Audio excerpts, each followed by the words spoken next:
Once again, this is 365 N.E.F. Health Talk.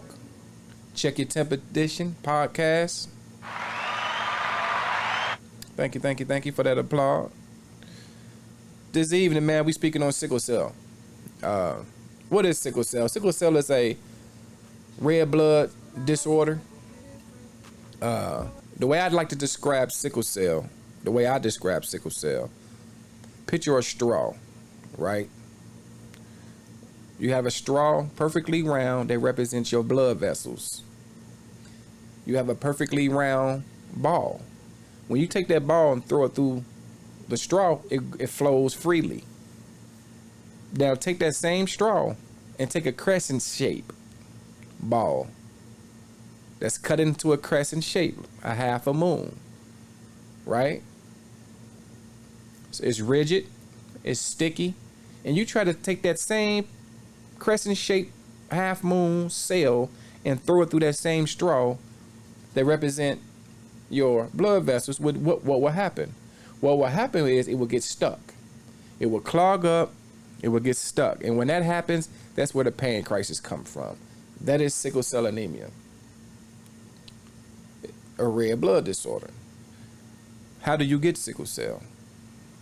In order to get sickle cell, your mother and your father has to be a carrier. It has to be a carrier. You receive one gene from your mother, one gene from your father. I have a son, Junior.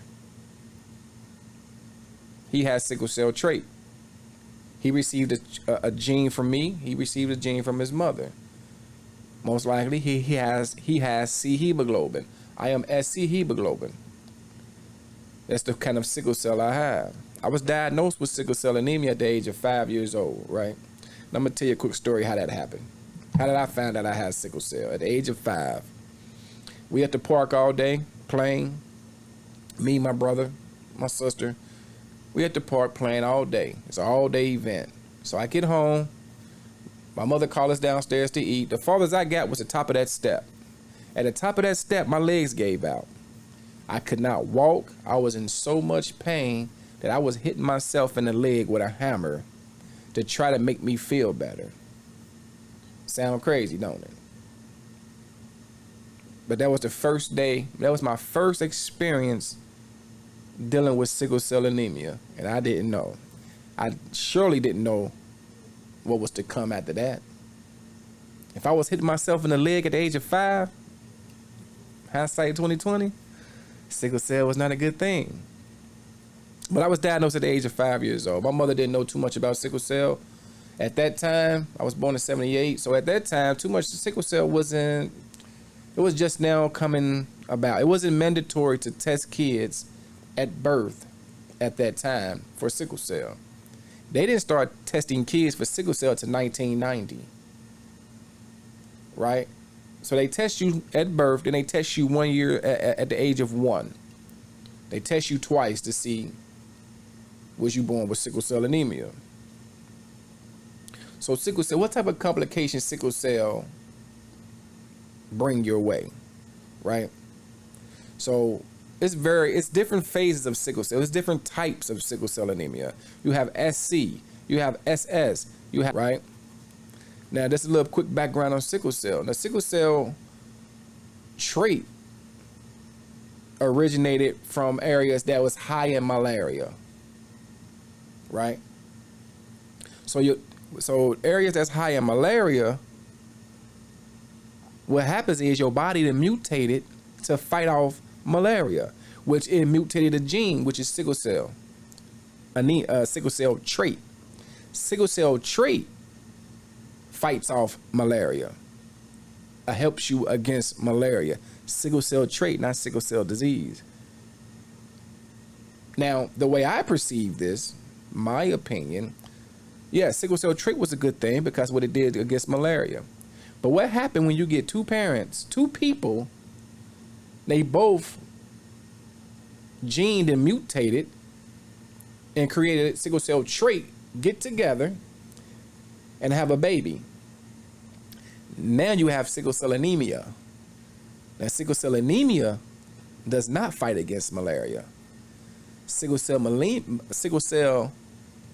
Anemia causes havoc, pain, throws a lot of hurdles your way, right? So sickle cell anemia, your body lock oxygen, right? And your cells are they die. Your sickle cells do not last as long as normal cells, right? So, but me dealing with sickle cell anemia, when I first realized I had sickle cell anemia, yeah, it was that day at the age of 5, but I really didn't comprehend at that time. I didn't really comprehend that until I overheard my doctor tell my mother I wouldn't live to be 30. Can you imagine being 10 years old and you overhearing a doctor tell your mother that you wouldn't live to be 30? Do you know what that would do to a child mentally? That's a seed that was planted at that time that I'm still dealing with at the age of 42. That's what I still deal with that same seed. That seed that my doctor, that I overheard, I'm still dealing with that to this day. At 42 years old. That seed done sprouted. But anyway, 365 Never Ending Fight. This is why I started this organization. 365 Never Ending Fight is a nonprofit here in Cincinnati, Ohio. It was started back in '06. And the reason I started 365 Never Ending Fight is because, well, I'm gonna tell you actually when I started it. I caught pneumonia years ago, around about '05. Caught pneumonia in both my lungs, and my doctor came to me and said, "D'Angelo, if you don't breathe, you're gonna die." That's what my doctor told me. If you don't breathe, you're gonna die, right? So, of course, you know when you're in the hospital, you got the hospital book right there, the little table on the side of your bed with the drawer. They keep a Bible in that drawer. So I reach in that drawer and I grab the Bible, right? I'm reading the Bible off and on all day. I had cousins come and see me. I had a few friends come and see me. I couldn't talk. I was struggling to breathe. They just watching me, just looking. They don't know what to say. Some of them don't. They just watching, looking at me. I'm in here breathing inside this barometer, taking deep breaths because I wasn't ready to go. I have a son. I can't check out, right? So I remember going to bed in the hospital, got oxygen in my nose, and I go to bed. My girl at the time was there, and I remember waking up, and my chest was hurting real bad. And I look across the room, and my girl crying, and I look around the room, I have at least 10, 12 doctors. They all standing over me. And I'm like, what's going on? They say, well, D'Angelo, your oxygen slid out your nose when you was asleep. They say your heart rate dropped, your respiratory dropped real low. So I'm like, oh. In other words, I almost tapped out. So now I'm woke. I'm scared to go to sleep. I'm woke. Scared to sleep. So I tell my girl, make sure you watch me while I'm asleep. Make sure that oxygen do not come out my nose. And I'm praying. My legs go cold. My legs is ice cold now. The last person I felt with ice cold legs at that time was a cousin of mine, his mother. She passed away shortly after. That means that my blood wasn't circulating anymore. And I'm reading this Bible. I'm praying, I'm reading. I'm praying, I'm reading this Bible. And I tell people this story. If they don't believe me, it ain't about them believing me. I know it to be true. My blood started circulating again. My legs heated up. I started breathing every day in my spirometer. I fractured a few ribs. I had so much cold in my lungs. I'm breathing. And I told myself, I said, God, if I make it out of here, I'm going to be an advocate for sickle cell from here on. and I kept my word. The next following year, I started 365 Never Ending Fight, 2006. And I've been pushing on ever since. And the reason I started that is because I know where kids are going. I know what they're dealing with. They're on the same road that I am on. I'm just a little bit farther down the street than them. I know the insecurities that people deal with. I know the cognitive hurdles that they have to deal with when it comes to learning. Sickle cell affects every part of your body. It's a blood disorder. It affects your ability to hold a job. It affects your ability to be motivated. It's an ongoing battle, let alone trying to be a parent to a child. But this is where 365 Never Ending Fight originated from. Because I vowed to not let another child suffer needlessly due to lack of information about their opponent. Their opponent, just like my opponent, sickle cell anemia. That's like going to any fight, any boxing match. You have to study your opponent. You got to know what to do when that opponent swing. But the difference is, sickle cell swings on you in your sleep. It's times, man, I done went to sleep good. Woke up calling 911, pneumonia. I had my first hip replacement at the age of 22. I had a shoulder replacement at the age of 26. I had another hip replacement at the age of 28, 29.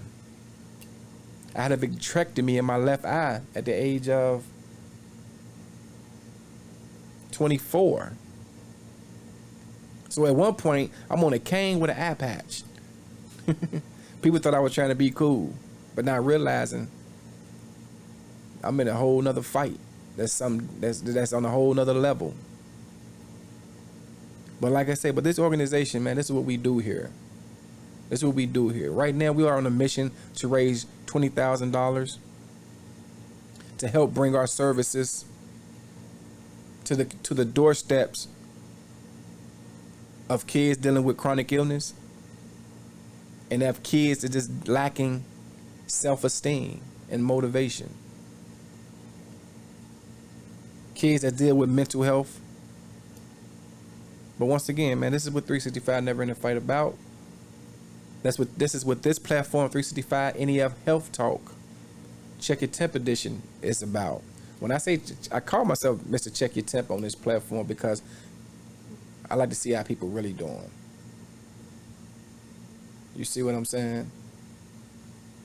So once again, man, you know, just some little bit more information, man. My son, right? My son's a carrier, right?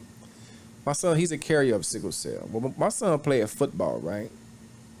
What a lot of people don't know is, even though sickle cell trait do not mimic the same issues that sickle cell anemia do, people with sickle cell trait will still experience mild symptoms, right? People with sickle cell trait might mistake, oh man, I'm sore today, I'm aching today. They might think they worked out wrong. They might think they slept wrong.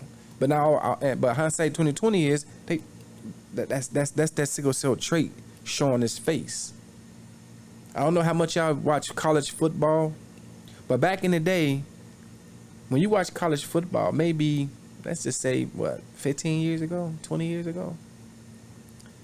When you watch college football 20 years ago, you didn't see a lot of Gatorade stands on each corner of the field. You know, the little Gatorade nets, they got all of they hydrate. You didn't see that a lot back then. And I'm going to tell you where that comes from. Because it was Miami University. I think it was probably 7 football players died from sickle cell trait.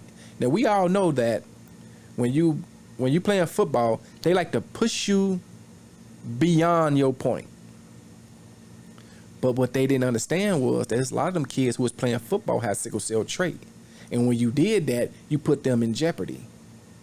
And a lot of football patients passed away. College football players passed away due to that. Right? So now it's mandatory. When you get kids to go to college to play a football, play a sport now, they have to test them for sickle cell trait. They have to be tested for sickle cell trait. And that's all because what happened to the Miami football players that died. One of them didn't die. Two of them didn't die. I believe between 7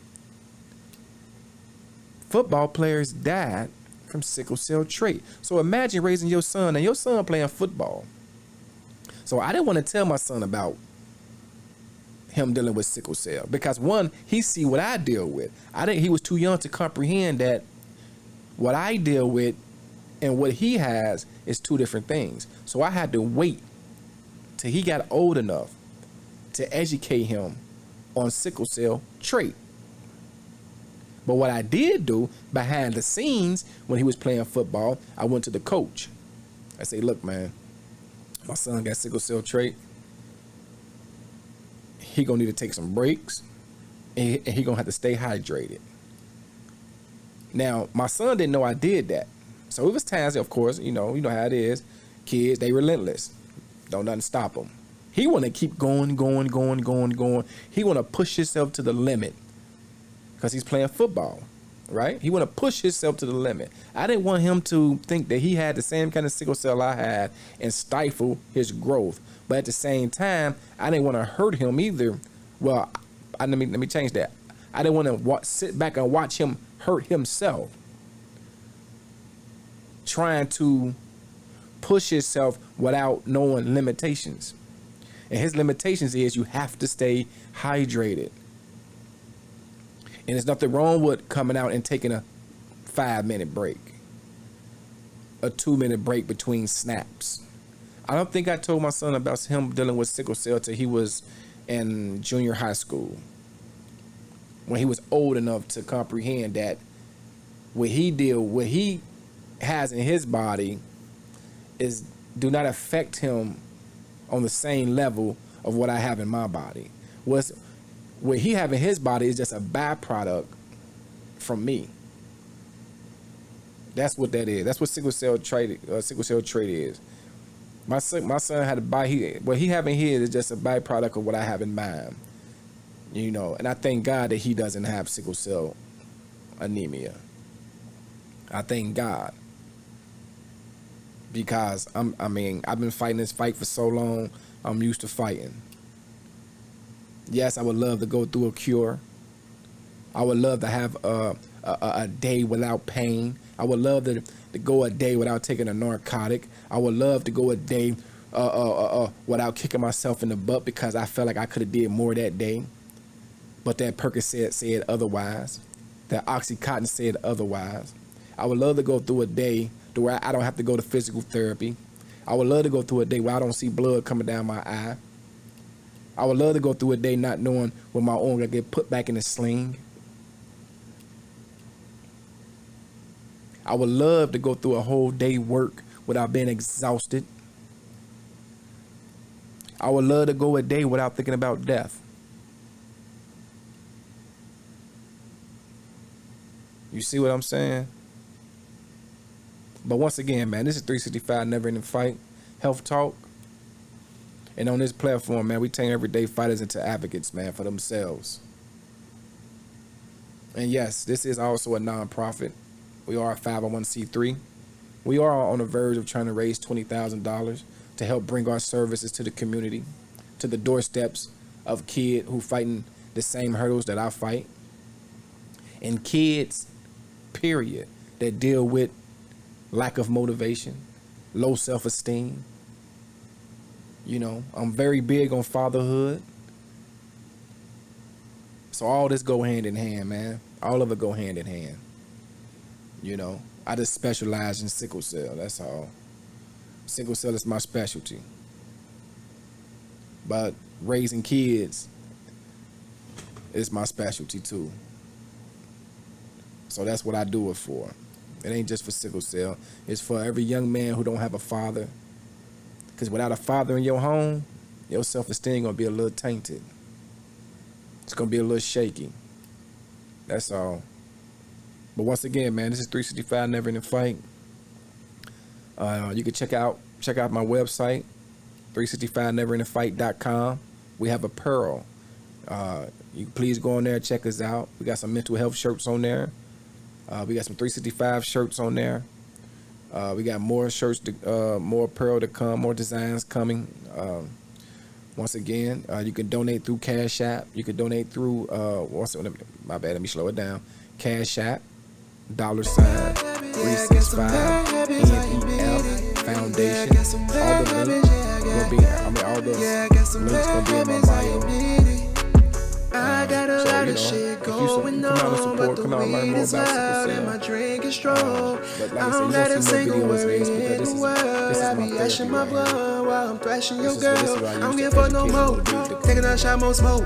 Gotta be at work in the morning. I'ma fuck around, don't show. I'ma spend them all my dough on the foreign. At the top down real low. All my friends tell me calm down, I ignore it. Keep my business on the low. Call my phone like, Nick, I think you need to take a seat. Don't you say a word, now let me preach. Chill on smoking, chill on other drinks. Have to tell your liver rest in peace. Feel it in your lungs, can barely breathe. Worry about you.